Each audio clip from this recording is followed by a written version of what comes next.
Hey guys, in this video, I'll show you how to change Fortnite username on Nintendo Switch. Alright, let's begin. First of all, go to the top right of your console and press the plus button. After that, get to the bottom of the right side panel to the Settings tab. Inside it, access the Support and Refunds feature and then select Support. Now, you will be redirected to an internet browser.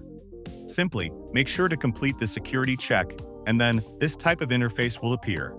Here, in order to change your username, you should be on Account Settings. Simply, access it from the menu and then sign into your account.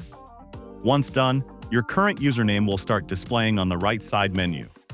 Simply, access the edit icon beside it and type in whatever you want. Once done, check mark the bottom statement and then save the changes. So that's basically how you can change Fortnite username on Nintendo Switch.